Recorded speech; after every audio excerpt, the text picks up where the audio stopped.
Without further ado, because we're completely segueing into it, I am so humble and grateful to be speaking with the one and only with the accent to verify it, the profound and wickedly intelligent and honorable Daniel McPeake of Aperture Global Real Estate. Daniel, thank you very much for taking the time at, what is it, 4:05 p.m. across the pond there? Yeah, I mean, it's not late. We stay up a long time. You know what the Brits are like. It's cold, it's freezing. We like to moan, so everyone's going to go to the pub and probably stay there and not come home. But, thank you so much for, for suggesting that I come on. It's an absolute pleasure to meet you, and it's an absolute pleasure to hear the kind of stuff that your magazine's been doing. Thank you very It's much. Really appreciate it. And there's so much excitement in that with respect to your industry in your field. And that's why I was really excited when you reached out to have a conversation. Hopefully, the first of many conversations. Let's hope so. And before we dig into everything that we can, while I am so humble and grateful to have the approximate 30 minutes of time I have with you right now, you were just digging into how fantastically amazing Aperture is, Yeah. and how you have, along with Mr. Robert Palmer, have, well, I'll let you continue before I summarize it. Yeah, I mean, Aperture is a difference. It's a different vision to real estate, and alongside Robert Palmer and Michael Valdez, Michael's our CEO, they conjured and came up with something that has built a brand that doesn't want to own agents. Okay, it's not about building the brand first, and it's agents like are joining and coming to it. People are joining in their masses because they want to be part of something, and this isn't this isn't a rebellion. This isn't like this is like this isn't something like, oh, this is everyone wants to join it and it's crazy, and it's not. People say that and it just bores the hell out of me because everyone says, this is a different thing, this is a difference, this is the next big thing, this is how brilliant we are. And it's like, bro, get over yourself, That's right? exactly right. Get over yourselves, because guess what? Someone else just did the next quote unquote big thing 2 months ago, dude. That's it. And then the people in front are going to do it. Yeah, But exactly. you can be part of an evolution, and you can be part of something that you align with and you think, you know, I like this. I'm a successful agent. I'm at a certain end of the sphere in terms of properties I want to deal with. I want my own freedom, but I also want to be able to call up the guy or girl that I know and speak to them about the market and what's going on and have that connectivity and have a place where we can meet occasionally, and, seminars that go on that I'm involved in, so I can be rated amongst my peers, and that elevates. And that's the difference with Aperture. It's such a whisper into the community. Hmm. It started, a trend into being luxury, and luxury is not a word I use lightly because I think it's massively overused, Yeah. but it aims solely at that market. And when you have the ability to aim something solely and discreetly at that market, because that's how you have to deal with it, you have the ability to move forward, not only Aperture, but the whole industry. And the industry, not just in California or in LA or in London, as a whole and as one. And as everyone moves forward as one, they get better. Very well said. And you mentioned that Robert, he hails currently in Colorado, correct? Yes. And then since you just And said Montana. He's in Montana. Sorry. Montana, okay, which is interesting. And I noticed that it's interesting for a few reasons. Specifically, is Montana over the past 3 to 5 days, give or take, has climbed to the very top of the, at least domestically speaking, in the United States, the luxury real estate, both sales wise and further brokerage end, in terms of becoming the current hotspot. Quite frankly, there was a huge, as I'm sure you can, and I'm asking and stating it because you can, of course, go into further depth on it, I imagine, but there was a very significant land and ranch sale out in Montana. And then I see that one of your prominent listings is this 5 bed, 6 bath, 74, 34 square feet Big Sky, Montana listing at 11.5. So what is it right now? And also, last part of this question, as it pertains to Big Sky, Montana, which of course is ski country, which then correlates the United States with obviously the incredible affluence and luxury real estate markets of Jackson Hole, Wyoming, of Aspen. There's the CEO and founder of Rockstar Energy Drink just put his luxury listing in some more ski country out there by Salt Lake City, back in the market somewhere in the 60 million plus range. And Joshua Saslov over in Aspen just put something on the market for 47 million. So and then Vail, of course, is still with Vail and whatnot. But so what is it with Montana right now that's causing some beautiful topics of conversation? Montana's a beautiful conversation, isn't it? It is. Because Yeah. we are seeing, first of all, we're seeing some amazing properties becoming available, and we're seeing development as well. And that's a difference. You're seeing actually a newer stock also coming on and into the market. Mm. So you've got some lovely old properties that have been around, and people have got acres and acres of land. And, it's kind of like, but what do they do with it? When they get there and they've got this place and they've got all this energy and they're really excited, what is next? Like, where do they go? They don't want to drive. People, especially, with a luxury end, don't want to be driving forever to get to somewhere. So we're starting to, realizing that people are building mini micro cities, and luxury micro cities. And that brings more people in, and then it's got more eyes on it. And it's like everything, right? You get more eyes on it, you got people want it. Then now now there's not much property to satisfy the demand. So the price starts to go up. So now people are going, Montana's a hotspot, right? Which it is globally at the moment. Why is it a hotspot? Well, it's because people have started to realize it's there. Yeah. It's not new, right? It's not a new thing. And it's realizing that energy that you have in a space like Big Sky, which is basically you can see forever. People see a difference there. And do you see that difference into somewhere like Monaco, where you don't see that type of luxury? It's a different type of luxury. Luxury is not universal. Okay, what works in Montana isn't necessarily going to work in Monaco. And our job is to manicure and make sure the people moving across into these different luxury areas understand the marketplace they're moving into. So, Exactly. that's what we have to do. And we do it as agents. That's the higher end of the market. Luxury is a judgment. And where are they looking to go? Where are the people looking to get to? A couple of years ago, it was Portugal. So people on the West Coast wanted to come out to Cascais in Portugal. And they was like, we want to go out there. We want to move out there. We want to be involved in there. They knew nothing about it.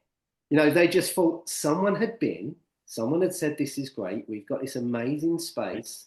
It's really relaxed. It doesn't feel like Spain. This is a different sort of feeling. Brings everyone down. It's closer to Africa. It's a bit hotter, and it's like all of a sudden you've got a build up, and then you've got a bubble, and then you've got the people wanting to go there.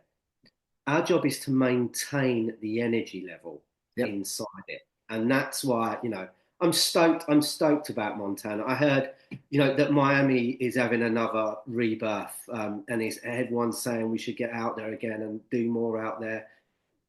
It's when you do something as a virgin territory and you actually you see the people coming in that was here historically, Absolutely. the rich guys and girls. Yep. And now it's kind of the guy a tier down is having a go. That's when I get excited. I agree with you. I absolutely agree with you. And I've been, especially, and I'm really passionate about the luxury real estate markets in the ski towns. I love them. I think they're fascinating. I've lived it. I've done it, and they're each so individually different, so different. Yeah. And Montana's it's a really exciting one, and the potential there, especially with individuals such as yourself, and Robert involved in appropriately and perfectly maintaining it and navigating what the potential there is amazing. And it's what's also interesting, and the way you described everything is spot on. So thank you, and you're very well spoken, by the way. Not that you need me to tell you that, but further is and I have to throw it. I think of the first English person, proper English person I've spoke to that somehow wove in the word stoked, like a SoCal guy, but well done, is you also have a very, very exciting, literally happening at the same time in the United States, globally, but in the United States, is over in Deer Valley in Park City, where you have also, because in these ski towns you have fixed real estate. You can't they're not going to be skyscrapers going up, nothing like that. So along with the potential that you have in Big Sky and Montana in general, you also have this in a significant, but also it's more of a fixed realm, but in DVEV, Deer Valley East Village. And between those two combined, it's something the likes of which will not be seen again, if ever, in the United States with respect to the luxury ski market. See, Really. it's the correlation of people can travel there, and they realise they can get there and get there on a short period of time, land their private jets there, do whatever, get around. But with these ski towns, what you've noticed correctly is it doesn't matter where they are. They have a similar sort of thing. You go to Japan, and it's the same sort of feeling, ski in, ski out kind of stuff. Like that's what people want to see. It's like this is what's making the difference is it is unique but globally accessible, but very tight. You can expect to see the same sort of thing. Yes, As that, exactly. and so people are quietly confident going there That's because they exactly. know this is going to happen and that's what's going to happen afterwards and this will happen the next day. And that with that comes an element of comfort. With comfort, because when you're talking about buying and selling, especially buying is an emotion. And you've got to get the comfort right with someone before you even try and sell them the property. Well, with these ski towns, the comfort's there. Yeah. It's already happening. Not only You is know, it there, it's sought after, it's desired, and it's desired at, excuse me for interjecting, but it's desired consistently at a more accelerated pace on a daily basis because it is, again, everything you just described it perfectly, but it's already, whether it is in Japan, whether it's in Aspen, whether it's in Vail, whether it's in Banff, or British Columbia, wherever it might be. And yes, there are different versions of the Peter Pan snow globe lifestyle, but yeah. still within that, it is still the Peter Pan snow globe lifestyle, and you just need to figure out which exact version do you want. But they're all similar, they're accepted, and they're sought after because their safety, their perfection, in my opinion. It's whether you're a beach person or a snow person, but they are perfection. Then, in comparison, as you were alluding to, is you can have two very similar compounds in different, say, coastal cities. One in Miami Beach, and then you could have one in Brentwood or whatnot in Los Angeles. You're good. It doesn't have the built-in attributes that you were alluding to that ski towns have, that the snow globe has, that Peter Pan world has. You know what I mean? It has the Peter Pan world, but it's also, an element of the self-made guy or girl. Yeah. We've got the historic, especially in the UK, the inherited money, the constant wealth that has always been there and has been with families that continuously tick over. And I think, what's happening a lot is, guys or girls that are making it are thinking, we're going to ski, right? This is what we're going to do. We're going to go ski. Or They get snowboard, or snowboard, or snowboard. or snowboard, or snowboard. They get there because they feel in love because they're like, this is what I have to do. I've achieved this. I've got into it. But they bring a different flavor as well. That's constant. And once you get a different flavor, you get a different sort of sense to stuff. And then it becomes a little bit of a hodgepodge of stuff going on, but in a very exclusive way. It's kind of uniquely different in these ski towns. Oh, So absolutely. Yes, it is. And again, you describe it all so well, and it's almost something you can't until you've lived it, until you can't really completely put your finger on. But once you have lived it and you've been in the snow globe, and what's amazing about it is regardless of what walk of life you're from, once you've been in it, it's try when you leave it, it never leaves you. And so then when you are in it and you are at what really you're also ultimately getting at in what you were describing is sure, you've got your trust fund money that's bouncing around from the UK to, levels of affluence that are Yeah, profound. Yet what you have, and that same wealth is occurring, of course, and exists in the ski town world, in Peter Pan land. Yet at the yeah. same time, it doesn't have the involvement and the engagement that's going into it. And what that ultimately is whether it's in Big Sky, Montana, or in Vail, or wherever it might be, Japan, is that's how magnificent, long-term, newly engaged legacies are built.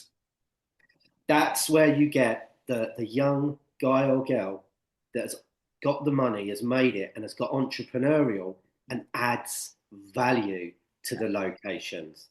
And that's how you step forward. That's how one allows the game to move up to a different level. And that's how you keep this stuff alive, Yeah. and you keep it going, and you keep the demand there. The demand's always been there. It's just elevated to now there's more people. So what's happening now? Well, there's more demand, because we're elevating it. We're making it. The world's getting busier, right? And we're looking to do stuff to like kind of like what is the next best thing, right? I've bought a Ferrari, I've got a big house, I've done this, I've done that. What am I looking for? People want an experience. They want to be able to come home and go, this is what's happened, right? They still constantly to the point want to live through their phones, but there's sometimes they want to pull it down, Yeah. and they don't want to be connected with that at the moment. And that's where luxury is moving towards. How do they disconnect from the day totally? And how do they actually enjoy themselves, right? How are you going to do that? And maybe running into Montana because it's so vast, it's kind of like that's what we're going to do. Is luxury has it become the new space, in terms of just space, just feeling how we can breathe? I don't think so. I think what everyone's moving towards is an area where luxury exists in a place that they can create, but they come away with a teaching. They've learned something. And if that learning is wrapped up in an experience that leaves them with a feeling, who the hell isn't going to want to go back and feel that again tomorrow, right? That's It's exactly like right. you surfing around all over the place, right? You pull a big wave off, you have a great time. It's always when no one's looking, right? It's kind of like you're never going to see. It's like I ride around on motorbikes all the time. That's my luxury. I get out, no one can phone me, Very okay, nice. and I go out. But if I've done something amazing, no one's ever there to Yeah. see it. Yeah, but you take that home. You're laying in bed, you replay it. It lives with you. It gives you a sense of inner peace that is otherwise lost in this really busy, hectic world that we all inhabit at the moment. And what you have with the ski town, with the snow globe, Peter Pan land, whatever you want to refer to it as, is as opposed to the wave that the surfer's constantly trying to catch, to use your analogy, or the bike, the rock and roll bike, such as what in your world that you do, and you're still kind of constantly chasing it. Wherever you choose, once you choose that lifestyle that you want, whether it's in with the ski town world, is Peter Pan land, the snow globe, is whether it's in Big Sky, Montana, whether it's in Bozeman, Montana, whether it's in Vail, whether it's in, you can dissect it all day long. Once you find it and you're in that lifestyle, it never goes away. It's always there. It's built in. And whether it's in the winter for the skiing and the snowboarding, or then you discover the magic of you come for the snow, but you stay for the summer, which are the most magical summers you've ever experienced in your life. But it never goes away. Whereas that wave that you're chasing, just like the guy that likes a little bit of the things that he shouldn't be liking, you're constantly chasing it. Just like I imagine with the biking that you do, it's Yeah, you're terrain's going constantly. to change, but the ski hill, she's always going to be there. Yeah, and she's always a place that you can go home to. And that's why it's happening. That's why it's developing, and that's why Aperture's there. That's it's not a pitch, but that's why we're going to have some great properties for sale there. We've sold some amazing stuff there, but it isn't just about that. The stuff that we're trying to do, and the stuff I've always, I'm 30 years into this industry now. I didn't decide when I was a 7-year-old boy to put my arm up and say, sir, I want to be a real estate agent. I probably wanted to be, I probably wanted to be a penguin or a Power Ranger. I don't know. But I fell into it. I fell into it, but I fell into it because of people, Yeah. not because of the brick. And I think, and I can already tell speaking to you, seek out people first. And that's what I've done in the companies that I've built. It isn't, I'm not going to build a company, I'm going to build people. Right. And people build the company with you. Right. So it's always like looking to, you're probably very similar. You could probably sit at any bar, anywhere in the world, and you'll have a chat with somebody, Yeah. and it'll be engaging and it'll be interesting. The world isn't full of people that can do that. So It's there's not. a Someone like skill. speaking. That's why when I have the opportunity to speak with someone such as yourself, and I could just sense it from the first note that I received from you, you're a diamond in the rough. Amazingly so, because there are billions and billions of people on this planet, yet there's this lack of communication. That being said, I don't necessarily believe you that at the age of 7 you didn't put your hand up and say that you wanted to be one of the greatest or finest luxury real estate blokes on the planet, because obviously you were cut from it. And what is it that, with respect to, and if I had all the time in the world, I'd love to go into and discuss a number of the other things that you have done throughout your fantastic career. But we're going to save that for next time because we'll dilute it. But with respect to right now, since and I don't want to bogart too much of your time. And I knew this would happen. We're already almost at 30 minutes. But with respect to Aperture and yourself and Robert, and I love how we were able to just immediately jump into Big Sky, Montana, and that conversation. Where, when you look at it, everything we've discussed, and you look at just right for the sake of conversation, since we've had it, but Montana's right there, Big Sky in particular, but say Montana's right there, is then do you take a step back and is it the entire global industry? Is it the United States, the luxury real estate in the ski industry, or is it focal point for right now with respect to you and Robert and Aperture? Is it Montana? No, it isn't. It starts off from where we do it. So Aperture was the first global company that launched at the same time in many cities across the globe. Mm-hmm. And that's the only way to connect people internationally and globally at such a pace that it picks up the luxury end of the market. So I'm not, I'm in East London, as you can tell. I know, and you're stoked to be there. Yeah, and it's kind of like, and we have a lot of stuff around here that is popping up, coming down. You have prime central London. You have stuff that going up for 100 million. It hasn't changed where it's going. It's just places get warmer for a certain period of time, and everyone wants to go there. But not everyone's going to go there. People from India aren't going to necessarily go there because it's too far. Everyone has a time of like, it's too far, don't want to get there, don't want to go through that. So the other hot place on the other side is, Dubai was banging for a while, and everyone wanted to be there and everyone was going there and the prices were going crazy. The goal is for Aperture to visualize it. So if you imagine a pie, we're in the bottom under the pie, running around doing stuff, right? And my job is to come out, fly up above it and look down and see what's going on globally. And every broker at Aperture has that thought process. That's where fantastic. Are we at? Where are we going to deliver the next big thing? Where is it going to happen? And then it's just, making sure that we understand it and we've invested time into it so that we can talk about it openly and honestly, like you. And That's fantastic. That's exciting. In my opinion, you have, you once again explained it so perfectly.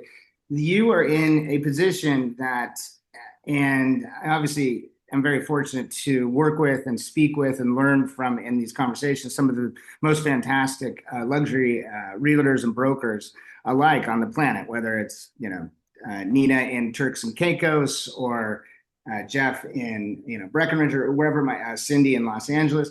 Yet where you're at, but they obviously in their worlds, they're all focused myopically on their fantastical, never never land, so to speak. Whereas where you're at is one of the, it's almost like you're living a dream in the luxury real estate and brokerage world. we're chasing Learjets. Chase, I love that. Chasing their jets. Go where your clients go. Yeah, That was actually one of my business partners, Solly, that coined that. I You love know, it. Yeah, and that's true, and I think that's true for Aperture. You know, that's what we're doing. We're sourcing out that stuff, and we're landing there before the buyers are going to come. that's And fantastic. that's Yeah, been my goal. For 30 years is how do I build myself forward yeah, into a that's position that you're schooled. You have to be schooled. There's no other way of saying that. You have to constantly be learning and relearning and understand, because the guy at 30 is going to be different to the guy at 65. yeah. The girl at 27 is going to be different to the girl at 37 and 47, No. and they're going to have different wants and different needs. The luxury market, the stakes are high. You know, luxury is you don't the job is to not make a mistake. You don't try it twice, you get it right. And that's what I do, and that's what clients come to me for. That is what you do. Daniel McPeake of Aperture Global. He says it much better, the Aperture part, because I'm using my SoCal lingo, but Aperture Global, and that's Aperture, Aperture, global.com. Daniel, I hope again this is the first of many conversations we have. Thank you so much for taking the time when you should be, as you will be right when we conclude this, out chasing Lear jets. And I really, really appreciate the time, and I look forward to speaking many more times as often as you have the time. Is there anything that I didn't ask you during this first 30 minutes that we had, or anything that you'd like to say that we didn't touch upon? No, I just, we have my business partner and I have our own podcast, Sofa Broker, which is just when it's a bit like if you imagine the TV show Whose Line Is It Anyway meets real estate. There's very little real estate on it. It's more life lessons and how we actually got on. And I think, the goal is to teach the younger generation not to be afraid of money. You can take a broker, and you can plonk him in a £5 million house, as long as you can understand that it's about the person. Everything else is product, right? A property, a washing machine, a car is product. You can be taught about product. Someone can teach you how to do that. What they can't teach you is how to be a person. So I listen all the time when I'm in the bar, when I'm having dinner. And if there's a good waiter or a waitress, I'm like, have you ever considered a career in real estate? Because you just need to change your price point, Yeah. and you would be brilliant. You would be great. And I think Yeah. that's what I want to leave with everybody is, get involved with real estate. It's a fantastic, fantastic. I've had a relationship with it since I can remember. It's took me around the world in places I would have never seen, in rooms I never would have been in. Don't be afraid. Don't be afraid of money, and ask questions about people that are coming into real estate, whatever brokerage, wherever they are globally, and just get involved. Because I promise you, as sure as God made little green apples, you will love it once you're inside. Thank you very much for that. And I say, make the following statement with, and I mean it with every fiber of my being, just for personal reasons, there's something I've been thinking about. You just, with what you just said, altered the course of my life. So thank you very much, Daniel McPeake of Aperture Global. I look forward to speaking again soon. And thank you so much for the time on this Elevated Magazine's podcast.